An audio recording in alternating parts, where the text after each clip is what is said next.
Here's my phone.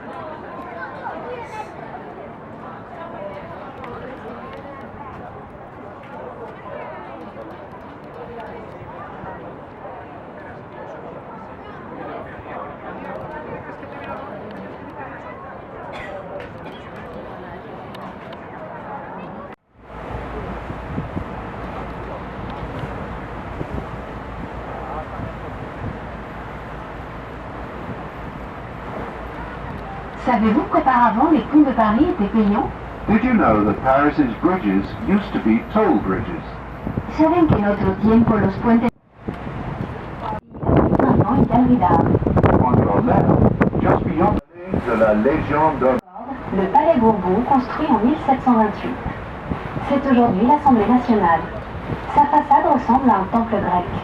On the left, facing the Pont de Concorde, is the Palais Bourbon, built in 1728. Today, it houses the French Assembly. Its facade resembles a Greek temple. A la izquierda, frente al puente de la Concorde, el Palacio. Si vous regardez bien, vous verrez le dôme doré des Invalides qui abrite un hôpital militaire, le musée de l'armée, et sous le dôme de l'église, le tombeau de Napoléon Ier. Before the pont, the military museum, and under the dome is the tomb of Napoleon I. Antes el puente Alejandro III, a la izquierda, si observan bien, verán la cúpula dorada de los Inválidos, que alberga un hospital militar, el Museo del Ejército y bajo la cúpula de la iglesia, la tumba de Napoleón I. Le Grand Palais à votre droite a été construit pour l'exposition universelle de 1900. Vous pouvez admirer sa magnifique verrière qui est un exploit architectural pour l'époque. Il accueille aujourd'hui de nombreuses expositions, salons, concerts, effets de mode, et même parfois des passerelles. En face, ce premier petit palais, aujourd'hui utilisé comme musée des beaux-arts. On your right, the Grand Palais was built for the 1900 Paris World's Fair. You can admire its magnificent hosts, art exhibitions, conventions, concerts, fashion events, and sometimes even a carnival. Facing it is the Petit Palais, used to... A su derecha se construyó para la Exposición Universal de 1900. Pueden admirar su espléndida vidriera, prodigio arquitectónico para su época. Acoge hoy numerosas exposiciones, salones, conciertos, desfiles de modas y otros tipos de festejos. Enfrente se encuentra el Petit Palais, hoy utilizado como Museo de las Bellas Artes.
Devant le fond de l'Alma de couleur verte, vous remarquerez la statue du Zouave.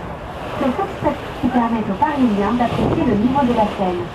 Pendant la crue de 1910, il avait de l'eau jusqu'à la barbe, mais attention, au moment de la construction du pont actuel, le Zouave a été rehaussé de 40 cm. In front of the green pont de l'Alma is the statue of the Zouave. This statue allows Parisians to see the Seine water level. During the 1910 flood, the Seine came up in gears. When the current bridge was constructed, the statue was elevated by 47 meters. Delante del puente del alma de color verde observarán la estatua del Graal. Es esta estatua la que permite apreciar a los parisienses el nivel del Sena. Durante la crecida de 1910, el agua le llegó hasta la barba. Estudiado en el momento de la construcción del puente actual, el Graal se alzó unos 40 centímetros.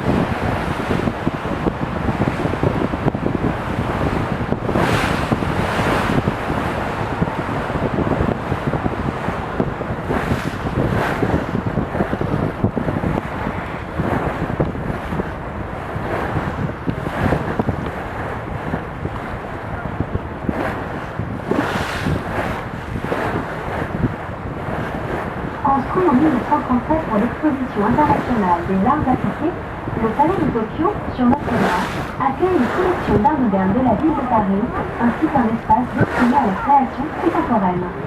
Built-in is where the city of Paris shows its contemporary art collections. It also has a space dedicated to contemporary art creation. Construido en 1937 para la Exposición Internacional de las Artes Aplicadas, el Palacio de Tokio, a nuestra derecha, acoge las colecciones de arte moderno de la ciudad de París, así como un espacio destinado a la creación contemporánea.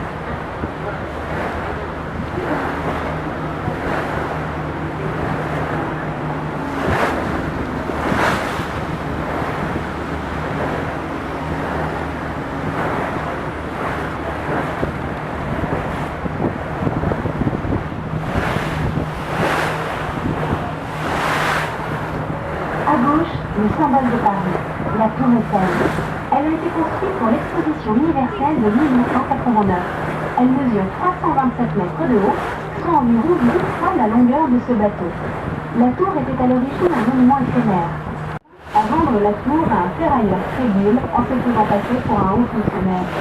On the left is the symbol of Paris, the Eiffel Tower. It was built for the 1889 Paris World's Fair. It measures 327 meters in height, which is about 10 times the length of this boat. At first, the tower was designed to be temporary. Many artists and writers at the time hated the tower and demanded that it be taken down. In the end, it was saved. One famous anecdote is about the crook, Victor Lustig.